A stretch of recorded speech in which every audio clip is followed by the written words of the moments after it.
with communication technologies? Yes, definitely. Why? I Why? use the, sorry? Why? Um, because I use chat a lot for all my friends. I mean, I'm not working at the moment, but I certainly enjoy communicating with people all over the world with the chat. Yeah, And obviously, I also send a lot of emails, and I use Facebook quite a bit. sure, because you're living in France, but actually, our family is spread over the world. That's right. I've got family in New Zealand and family in England. I've got family in Spain. Mm, mm. And I've got friends in Australia. okay, so if the technology didn't exist, I mean, what would you have done before? How did you communicate before? Mostly writing letters, sending postcards. Okay, but that's you'd have to wait a long time for someone Oh, to. It's not. or the telephone. Obviously, the telephone. You told me that in the past that not everybody had a telephone. That's right. When I was younger, I only one person in our street had the telephone, and he was a taxi driver, so he had it for business. So if we had an urgent call to make to the doctor, we would go and ask him if we could use his phone. Mm. But we didn't do that regularly. It wasn't until I was 16 that we had a telephone in the house. Okay, obviously now with the mobile phones, it's much easier to arrange to meet and things like this. Mobile phones, they're a nightmare for me. I'm not very good on the mobile phone. Okay, well, mainly you just have to remember to charge it and to actually take it out It's with you. not charging it that I have a problem with, it's answering it. I tend to cut people off a lot. What do you mean you cut them off? Well, I go to answer the phone, and for some reason I cut them off instead of answering. Ah, okay, okay. I think you're swiping the wrong way on the phone. Probably. Alright, and then when you were using technology in your company, it was just being introduced, right? Yes, I work for the Ford Motor Company.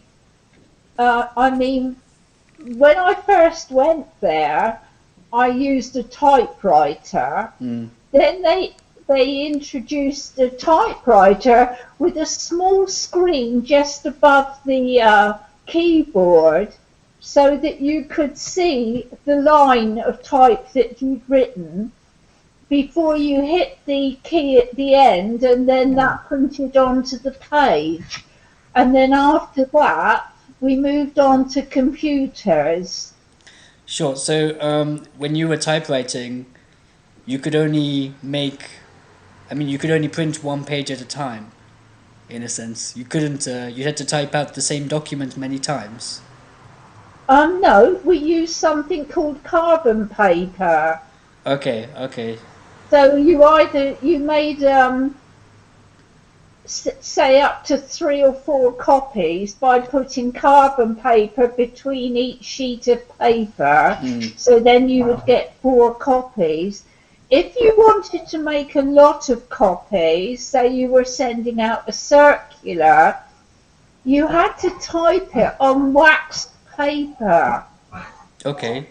And then you would take that waxed paper and put it into a machine called a duplicator. Mm-hmm. It was a foolscap size sheet. You would put it on, the duplicator had a roller. The ink came through the bits that you typed were actually the letters were cut out in the wax, Mm. and then you turned the handle of the machine, the paper fed through it, almost like a manual printer. Mm. and you turned the handle, and each time you turned the handle, one page went through, rubbed against the wax paper and printed. So what happened if you made a mistake and you accidentally cut the wrong letter in the paper? Well, you had this red colour wax that you had to carefully paint over your error and hope that when you recut that word, it was all right. Otherwise, you'd have to start again. Okay. The whole document. And I understand that you didn't like the introduction of emails. No, I mean, the introduction was good. I mean, we had lessons on it, and it was very useful. But after a while, I found half my day was answering emails, and I wasn't communicating with people a lot, because I think when you first had emails, you were meant to communicate between different countries with it. You know, that had a forward branch, because obviously the email wasn't general. When I first used it, it was special within the Ford company. So I would work in Southampton and communicate with someone in Genk. But when people got used to it, they started using it inter-office. So instead of walking up the stairs and speaking to somebody in another department, you would then send an email. And what I did find, and I still find it today, is that emails can be misinterpreted. You know, what you say, if you're not careful what you say, somebody can misunderstand it, or take it the wrong way, that perhaps you're telling them off, for instance, when perhaps you're just asking them a general question because you need that information. Yeah, I think it's much better to talk to them in person. I know that I don't like writing emails. I put it off all the time. I wait until the next day, or I say, okay, I've got to reply to this email, but sometimes I never do, and I often don't check my emails, apart from ones that I receive on my phone. But yeah, it becomes an effort. It's so much easier to just go to talk to the person if you're in the same building. Yeah. And going back to your previous question about the telephone, when I first was at work, I worked for a cruise ship company, Cunard, and if we wanted to call a ship that was in another country, you know, I would have to work quite late sometimes, because we had to do what was called a satellite call, and we had to book that call. So if I couldn't get a satellite call to the ship till 8 o'clock at night, I had to stay at work late. Whereas as time evolved, I could actually phone the ship at any time, and then emails came in, and obviously you could email the ship anywhere in the world. So it had its uses. But I think it was overused. Emails have become overused. Yeah.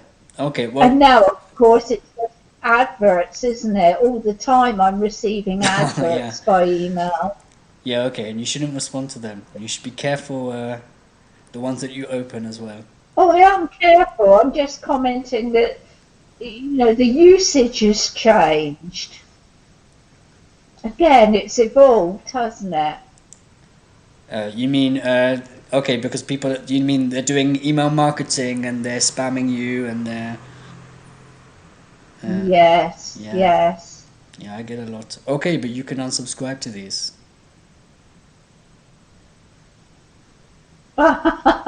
You might, but somebody my age, they wouldn't be as familiar with it now. And the funny thing was that when I used computers all the time at work, and I didn't have a problem with it. I quite enjoyed it. But when I retired, I didn't want to do it anymore. And of course, and took over, so I didn't have a need to. Okay, but you use it every day now, and you know how to turn it on. You can access Facebook. It's pretty simple in reality, isn't it? Oh yes, I know all the basics still. I haven't Yeah, forgotten everything in my old age, Adam. yeah. And I think half the time you get frustrated. You don't want to actually read what is on the screen. When you say, "How can I True, do this?" and okay, it says it there. It gives you exact instructions. So yeah, true. I think that's your main problem. Okay, thank you.